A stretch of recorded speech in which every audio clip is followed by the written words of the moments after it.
And the the photographer wanted to come out and take the photos to go with the activities. And they asked Dean to make a happy face, a sad face, a grumpy face. Every photo was the same. He could not believe it. This was before we had cameras on our phones. So he had not seen photos of himself doing all these emotions. He had no idea. Even though he'd done those drama classes, he had never seen it back of himself. He thought he was making the same smile as everyone else. It turned out he was just flatlining the whole time.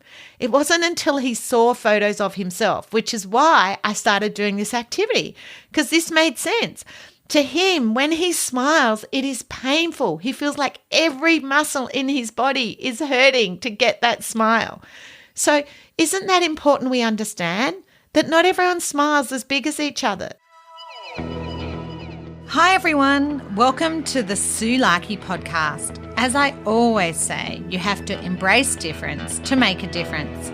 Let's dive into today's podcast. Well, welcome back everybody. I hope you've had a chance from last week's episode to look at the playground, see how children are connecting, whether they have got friends, whether they're lonely, and thinking about actually putting in place proactive programs as part of your wellbeing. Because remember, when children feel connected, they learn better. Without a doubt, if children enjoy coming to school, feel part of your classroom, you're going to get better outcomes. Now, if you haven't listened to last week's episode, this week's episode, of course, will be very helpful, but I would recommend you go back and have a listen to last week's episode, because these 3 episodes and next week's are all around wellbeing. And student wellbeing is so important, and we can't underestimate the importance of wellbeing. Yet we don't measure it. It drives me mad. Why do we measure all these other things, but we don't always measure this? Because actually, if children are dysregulated, they can't learn. If children are feeling isolated, they can't learn. So you can have the best curriculum, but unless we look at wellbeing, then that can be a challenge for everybody, including us as teachers, getting the children engaged in our beautiful program that we've set out. So this week, those of you who have been to my workshops, on page 25 of your handout, I included 20 plus easy social emotional learning activities for the whole class in 5 minutes or less. And this will be in your email this week, or jump on my blog, you'll be able to download it. These are just 20 quick activities to do with the whole class, because friendship is a pyramid. We start with friends in the early years where we just say hello to people. And that's stage 1, is saying hello, greetings. So can this child greet other children? Remember at the end of last week, I said, children, how many birthday parties or social events has the child been invited to? We have to remember the first part of building those friendships is saying hello. The next part is actually having a little conversation. So does the child have conversation skills? Do you need to help them with that, to teach them with different friends what their friends like to talk about? The next stage is actually where you're starting to share shared interest, or hang out together, do work together, play together, do homework together, make an effort to catch up, to meet up. And then you're developing friendship, you're actually making an effort to catch up outside school or outside the setting, which I think in that stage 4 is where a lot of our students don't move beyond that stage 4. So I would love you to have a think about that. One of the things I was talking to those year 2 teachers about, and even the kindy teachers at the school I was at the other week, is, do kids go on play dates anymore? Because everyone's busy now, and after school care, and do children actually have friends over to play? Because it seems less and less. And think how much you learn by having play dates at other friends' houses, different ways of doing things. I remember, I don't think you'd do it anymore, but I think we're in year 5, and we went where we were billeted out and staying with a family that was so different to my own family, like so different, or to any of my friends who I'd been for sleepovers at. And I remember, like, they're just everything. Like, they didn't sit at the table to eat dinner. They all had, like, little stable tables. Like, it was just different. It was just different to what I knew. But that was really helpful for me to understand that different families did things differently. So children meeting up outside school is really important. Playdates, children learn a lot through those. So I'd love you to have a notice about that. So that's the next stage of a friendship. The next stage is where constant effort to maintain friendships, spending time together. For many of our children, actually, a lot of that is texting now, connecting via their WhatsApp or however they connect during Messenger. Like, are they messaging each other?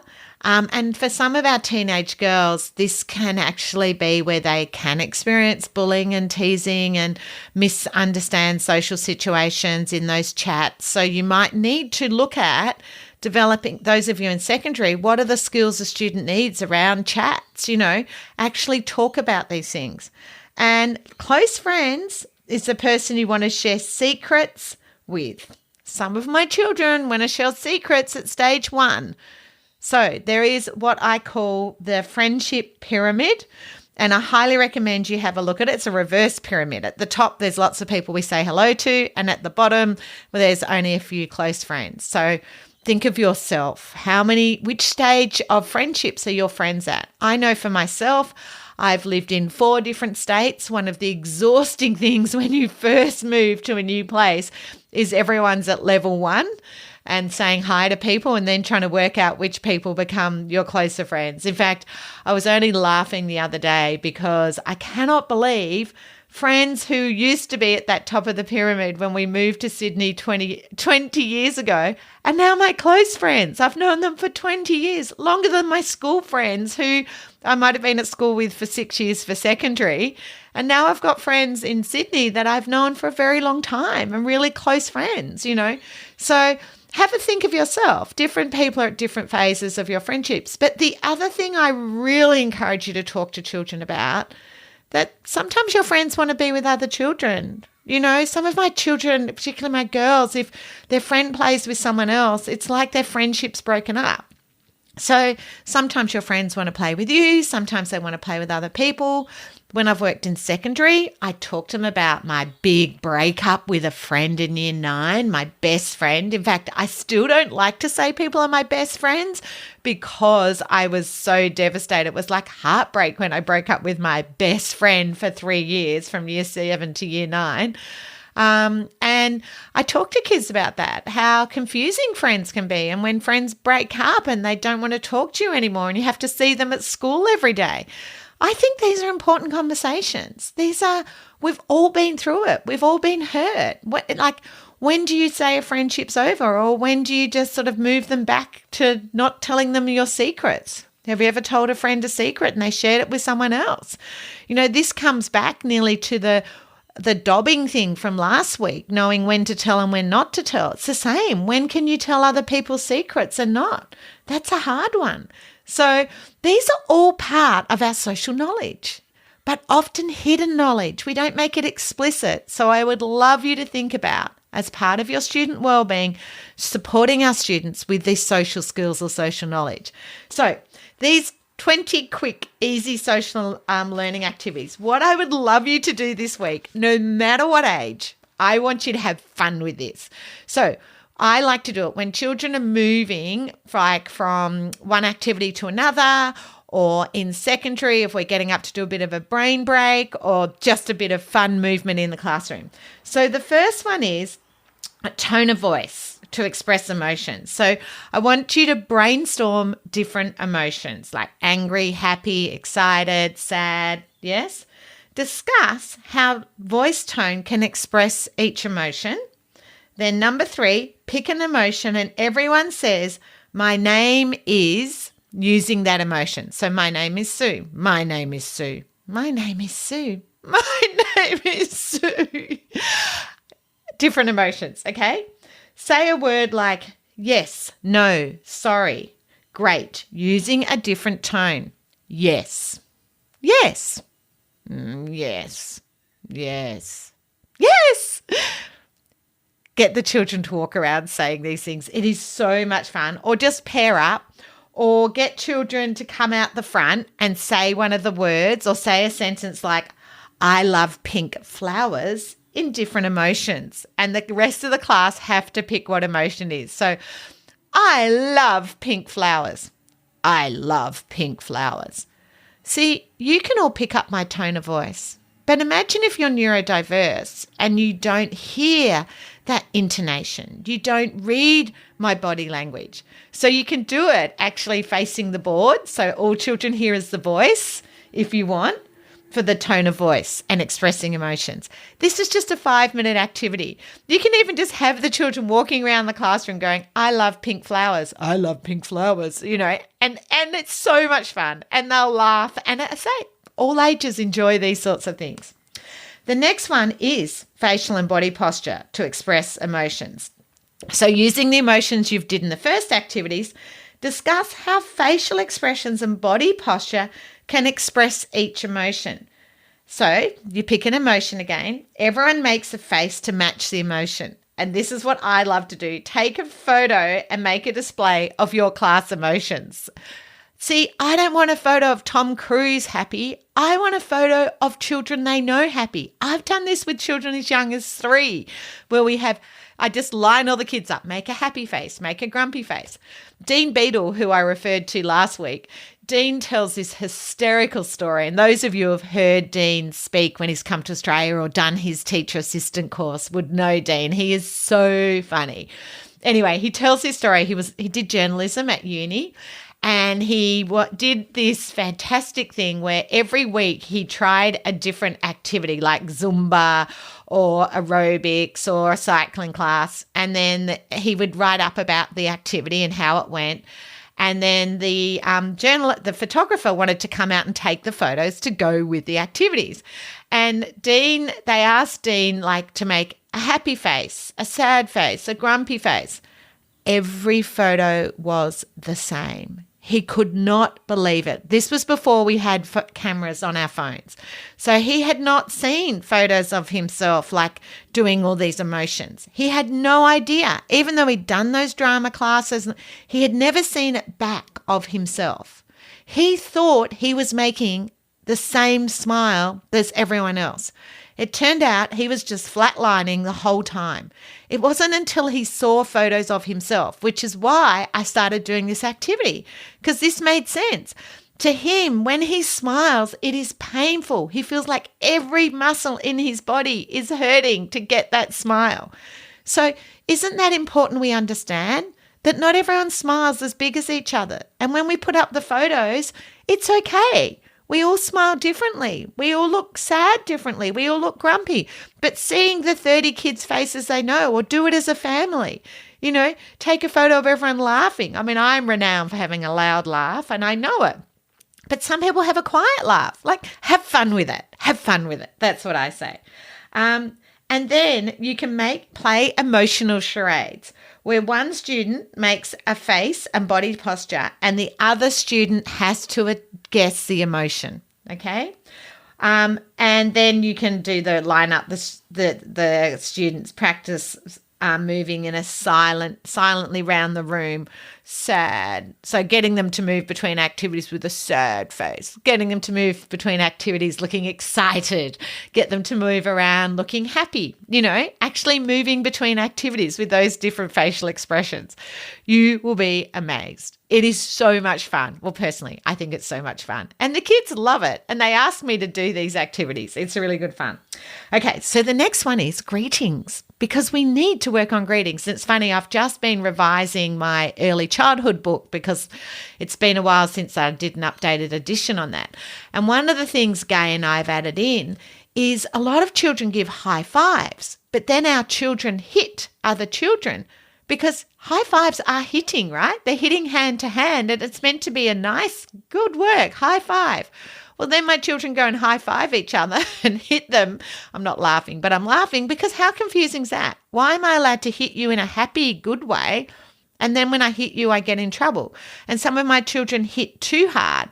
The same with fist pumps. And then they punch. So we have to remember that sometimes these things can confuse our children. So we might practice doing high fives as a class in a just right way. Too hard, too soft, just right. It's like shaking hands. People will say, some people shake hands with a wet fish or, I was always taught to give a hard, firm handshake. These things, you could walk around the class giving handshakes. Secondary school kids, this is a good skill. You could walk around the class giving elbows for practicing for COVID maybe. Anyway, I don't want COVID back, but you know what I'm saying. So, brainstorm different greetings used at school with teachers, friends, and classmates. So, remember, different greetings for different people. Brainstorm different greetings used with family and different cultures. And I love it when I go into preschools and they have all the different ways people say hello in different cultures and early childhood. But do it in secondary. You've probably got a multicultural classroom where they can tell you the different greetings. I always love Anna Tullemans, who I've written many books with. Her mum she's Italian, but her mum's originally from Italy. So her mum, when she kisses, she always has to do the 2 kisses and she likes to squeeze the children tight. So she had to write a social script for Daniel that when Nonna visits, Nonnas like to kiss on both cheeks. Nonnas like to squeeze their grandchildren tight. You need to count to 10 and then Nonna will let you go. Explaining that happens when people arrive and when they leave. Because what he used to do is run up to his bedroom petrified she was going to do it like every 5 minutes, which some nonnas might do. But, we need to tell children different greetings. So this is awesome. Select a greeting and a tone of voice, volume or body language. So we're using the things we've learnt above and walk around the classroom greeting each other with those greetings. It's so much fun saying hello, bonjour, whatever language, that we want to do. And then practice doing high fives, handshakes, fist pumps, whatever the students use. But I really recommend you stand back and watch what greetings do your students use. When my son moved schools, his old school used to give each other high fives. And when he moved to his new school, they all hug each other. And even today when I see the boys, they give me a hug. And I find that so interesting. It was just a change of school, not very far from each other. One school was a high fiver, one school was a hugger. And that's sort of how those boys still are today when I see them. It's so interesting. And it took me a while to be comfortable hugging these boys because I'm always conscious of that. But they always initiate the hug. So what are you going to do? I love it. I just think that's beautiful. Okay, the next one is compliments. Brainstorm different compliments. Now, Dean Beadle's mum, bless her, taught him to always compliment what teachers were wearing. And if you ever meet him at a workshop, he'll always compliment you like, oh, I like those earrings. Oh, I like that top. Now, it took me traveling with Dean for a week to realise that was just a learnt skill, if you know what I mean. I thought he really liked all my clothes. And what he said to me, his mum told him, people don't wear things, Dean, that they don't like. People have bought that thing and chosen to wear that. So when you compliment them on it, it makes them feel good. How true is that? So he didn't really necessarily like the person's earrings or the top, but he knew that made them feel better. And it was sort of an icebreaker for him because if you've ever spoken to Dean, he does find it quite overwhelming when people come up at the end of a presentation. And what he's learned is complimenting people gets them chatting and just gives him a moment to breathe. So I think that's a really good skill. Have a compliment circle and go around the circle and give each other genuine compliments. You will be amazed how much people struggle with that. Oh, I also love where you get a paper plate and you get the children. I like doing this sort of year 5 and above to you can put a photo of the child or their name and everyone write compliments about them. I know my daughter Eliza did that in year 5 and I think that's still in her favourite things she's kept, her treasures, where all the children wrote these things about her. It's so nice when people write things that you genuinely know they know about you. So I would highly recommend that. And then we are going to walk around giving a greeting and a compliment. So we're building on yesterday. I would be doing these over a different day in the classroom. So we're using the greetings and the compliments to walk around. So we might be doing a high five and I really like this, So I think it's fun. The next one, I think so many of us need help with. People who need help with this one, conversation skills. But not only that, how to start a conversation and how to finish a conversation.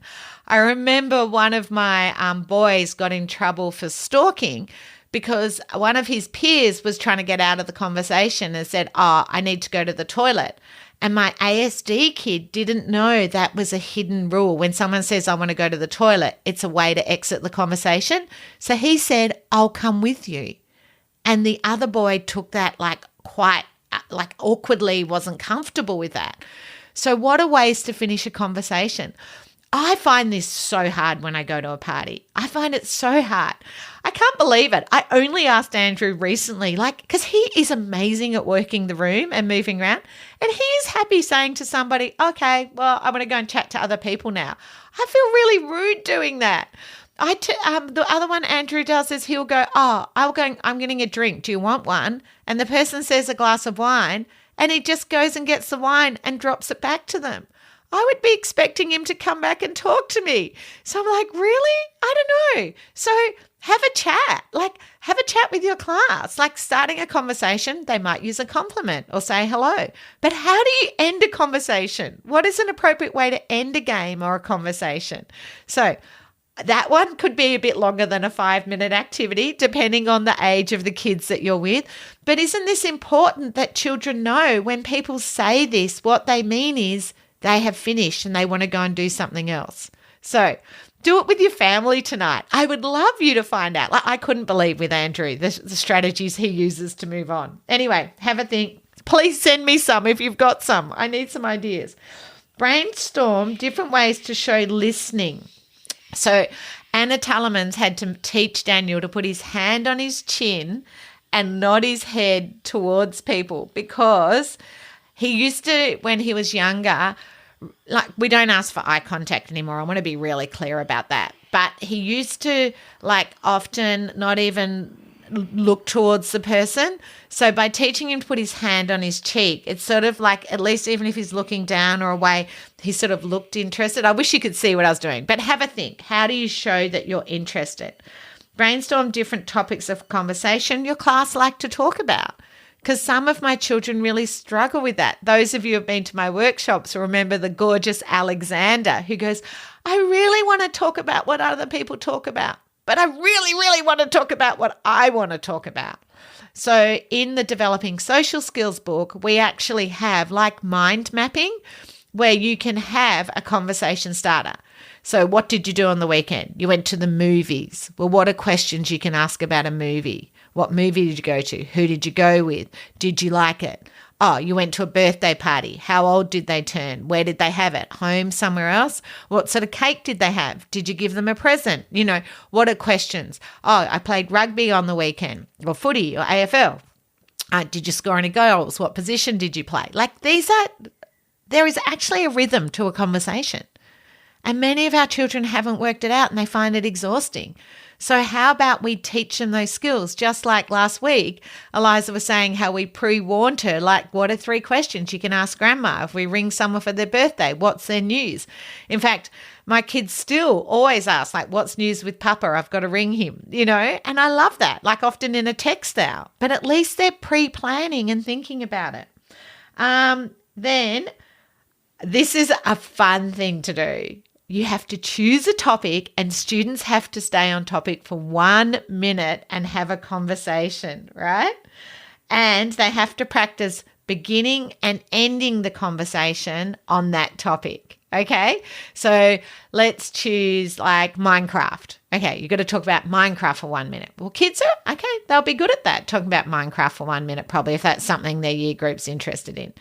But then maybe choose a topic like a sporting game. I always remember once I picked Eliza up from her year 10 dance And she'd had a really tough time with this boy who was not a very good conversationalist, and she was exhausted. I could tell when she got in the car, and it turned out he didn't like to dance and he just wanted to stand around, and it was quite funny. The next year, she's like, okay, I'm not taking a boy who doesn't know other boys. I'm going to take like a friend who's got friends there. Anyway, when we got in the car, I said to him, oh, what are you doing tomorrow? And he said, fishing. And I talked to him about fishing for 20 minutes. When he got out of the car, Eliza went, oh, thank you so much, Mum. She goes, how do you know so much about fishing? I said, Eliza, I didn't need to know anything about fishing. I just asked him questions. I just had to say, what bait do you use? Or like, I just need to vaguely ask some questions. He knew how to talk about it. So, pick a weird topic and see if students can talk about it for 1 minute. It's really good fun. Okay, well, I think it's fun. Okay, so the next skill, which I think all your students, no matter what age, are going to need help with, interrupting. Yes, brainstorm different ways to interrupt people when they're talking, when they're working, when they're playing it. Like there's all different ways to interrupt. If you want to borrow something versus whether you want help, what are ways to interrupt? Okay, brainstorm different ways to react when you're interrupted. This is important when people interrupt you, yes? And then role-playing, interrupting each other. I love that one. Like year 4 and above is hysterical, watching how cross they get because they're focused on their work and then people interrupt them, So that's a fun one. And last but not least, winning and losing. Brainstorm how to react if you lose. Brainstorm how to react if you win. Practice reacting to winning and losing using voice, volume, and body language. Can you see we're bringing back in those skills? And then practice winning and losing by playing a game like noughts and crosses, scissors, paper, rock. Like they're just quick games to play in your classroom and you can practice winning and losing. So I know I'm a little bit excited about this one, but it is so much fun. Do them with the whole class. You're going to increase all children's social knowledge, but their well-being. You're going to be giving a lot of children social knowledge and having a bit of fun and connection with your class.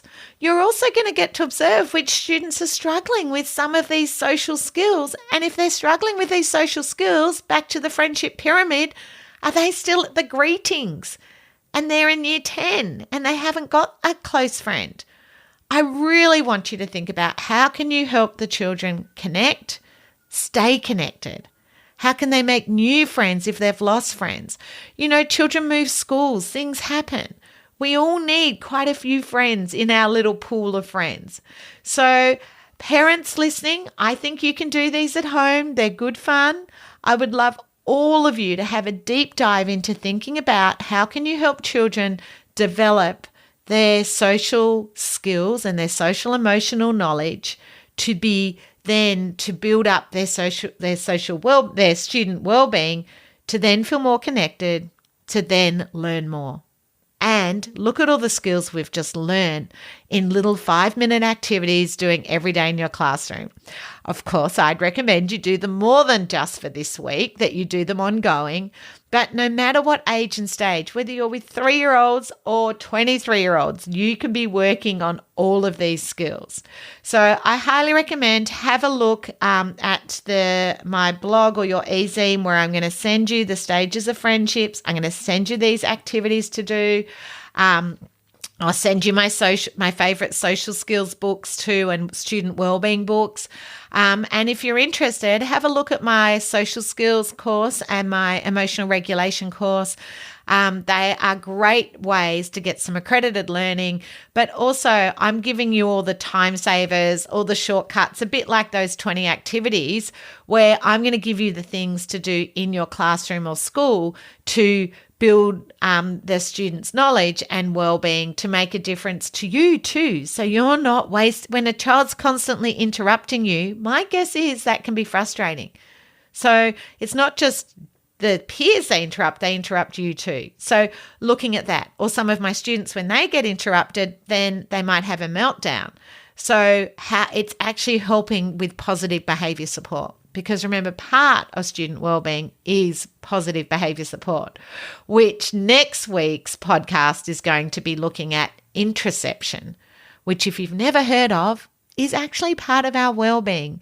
So I hope you've got some great strategies. Let me know if you have any good ways to finish conversations at parties. You're never too young or too old to learn new social knowledge and skills. I look forward to hearing from you. I hope you've got some great tips and strategies to make a difference. Remember, strategies wear out and not every strategy works for everybody.